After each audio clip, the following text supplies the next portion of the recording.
Hey everybody, welcome back to another episode of Call It RevOps. And today we're talking about why AI isn't the answer. No, we're not talking about Allen Iverson. We're talking about why now realistically why it makes just the wrong things happen faster. I mean, everywhere you look at there's AI for this, that, and the other. AI for reporting, for attribution, for campaign execution. The narrative is that AI is going to be the silver bullet, but I think at the baseline of it, it doesn't solve fundamental business problems. It just runs with whatever it's been given. We talked, I think, we talked last episode about ops teams and how what their role kind of plays. So let's switch it up a little bit and let's talk about how leadership is really kind of shooting themselves in the foot by jumping on this AI train, not understanding, what really that motion or what that train is, right? When we talk about AI and we're talking about data input and output, someone has to teach and train the models, and everywhere you kind of look, right? Everyone has an AI something, and AI isn't strategic. It doesn't know your market, your product, or your customers. It's, if you don't have a clear vision of it, then AI won't have a clear vision of it. So that's why we talk about bad data in, bad data out. It's been the game for the longest time, and now I think as leaders we're trying to involve AI, but we're not investing in people that will train the model to understand what your goal is. And if you don't train the model, and there's this comment, I gotta call out Jamar on this one, it's probably the funniest thing I've read. People are raising AI like they're kids. It has trauma from day one.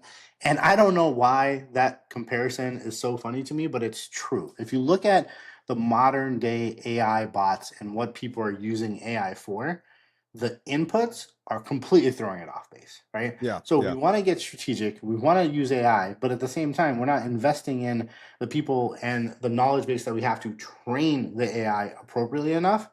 And I think I said AI like what 7 times in this last sentence. Like that's what people talk about. There's AI everything. It's AI this. AI is just another motion, but that motion is still controlled by people inputting data to it. Yeah, if what's being put in is way off base, and I think you said AI doesn't know your customer, their product, whatever it might be, it's because likely you don't know either, right? If you're the source of information for AI to action and execute on, it's going to be flawed from the start because the only source that it's getting it from is already on the wrong foot. I think in summary, you could say AI is not the problem, but people are, and we mean this in a kind and nice way, of It's course, not but in a Terminator, please take this over exactly. now type way. Yeah. As eerie as that might sound, but that's the reality, right? The data that's being input from us is really the core of the problem. Yeah, and one of the things want to mention about and I'm sorry guys if you're listening to this podcast, we are going to say the word AI like 50 times, not in the same context like it's going to solve everything, but we have to reference it in some point.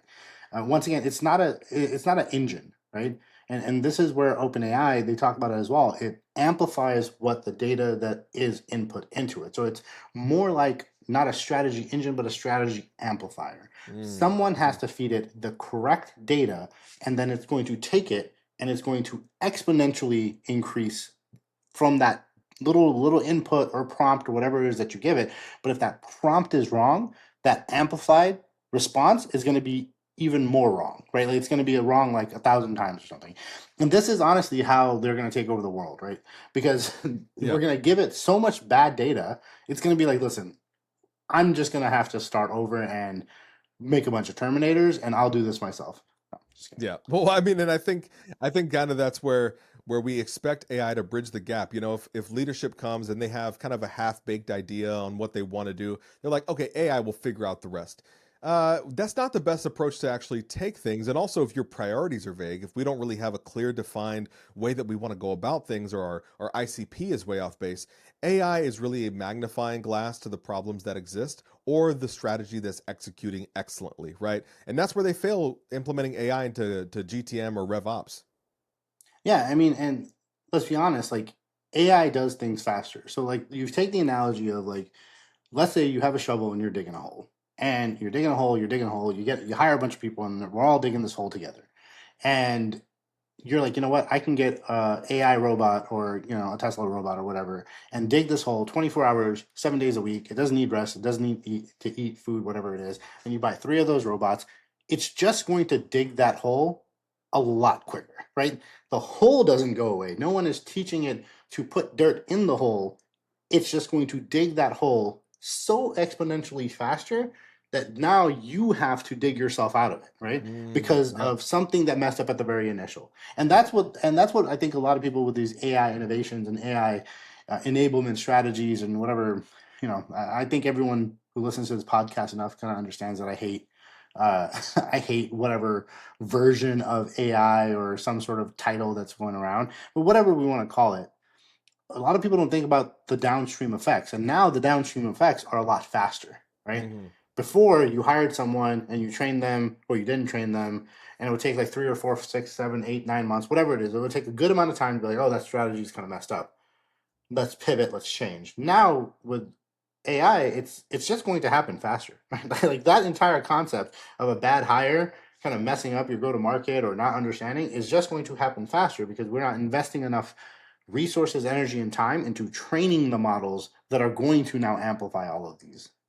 If leadership can't define clear outcomes and use cases, AI is not going to be able to help. And I think that kind of sets us up for maybe the last couple of points here is you still need people who know the business, who know the products, who know it intimately and very well. You still need those folks. And this is where I'll give credit to the ops team. When we talked about a couple episodes ago, or whenever this one's posted in whatever order, we talked about GTM execution, right? Ops team controls GTM execution. Well, the future ops teams are going to control the prompts for that GTM motion that leadership's not going to train AI, right? They're not going to upload this or talk about it. And even if you upload a document, you need to clarify it. We know that because everyone who's posting on LinkedIn with ChatGPT help understands you have to go through several iterations just for a fucking post. You know what I mean? Yeah. Just for a LinkedIn post. Hmm. And you tell it to remove M dashes and it doesn't do it, then you got to redo it over and over again. So if the LinkedIn post requires 4 to 5 iterations, could you imagine the level of strategy? And this is why I've always said Yeah. tech doesn't solve indecisions, right? If we as leaders and leadership can't define what winning looks like, no tool is going to get you there. Like nothing is ever going to happen. And that, once Absolutely. again, it goes back to the other episode of that disconnect between where ops needs to push back, where they can push back, and where they need to kind of trust kind of the motion that's going on. So if indecision or decision making is a problem, AI is just going to amplify it 30 times higher, 30 times faster. Yeah, and that's a great point because if the leadership doesn't know what they're looking for, AI spits out something that sounds pretty good, that looks pretty well put together. They might just be like, "Oh yeah, that's exactly what I needed."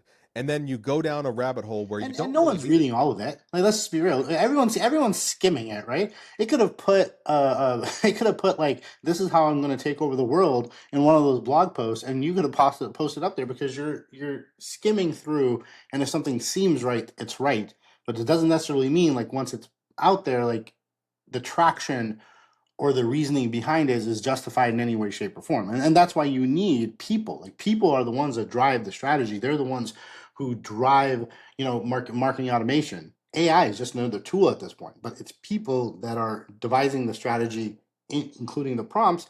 And now AI drives execution on some parts. Exactly. Tech can take you further, but only if you know where you're going.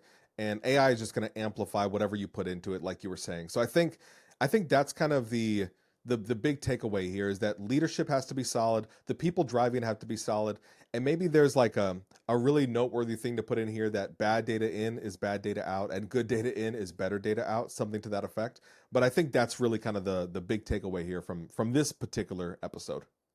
Yeah. And then from the leadership standpoint, like, we need to define business goals. Like, what are the goals that we're going to be trying to leverage AI for? What are the use cases? How do we align more information on what we as leaders are trying to disseminate to everyone and truly understand what the direction of the business is? Now, one of the things with AI, to Kande's point, like bad data is going to amplify bad data and it's going to be worse. Decent and good data can be, mitigated with AI, and it can fix those things as it scales. But if we just start off on bad data, it is the amount of fixing it is never going to happen because it's always going to understand the initial idea, which is always wrong, which was wrong or could be wrong. Absolutely. Yeah. I think if you're trying to sell If you're trying to sell something and you're like, hey, I'm going to print a bunch of flyers, and my strategy is to print my flyers and to set them on the corner of the sidewalk and let people pick them up as they go. That is always going to be a terrible idea. So you have to start with great strategy and a very clear vision, a future roadmap, and let AI just enhance that. And just like any other tool, that's what we're ultimately going to net out. But with that being said, guys, thank you so much for tuning into another episode of Call It RevOps. What is your take on AI as a tool? And are you feeling the AI burnout just yet? Maybe you've been misled by some bad AI strategy. We'd love to hear your thoughts and opinions. And obviously, tune in for the next one.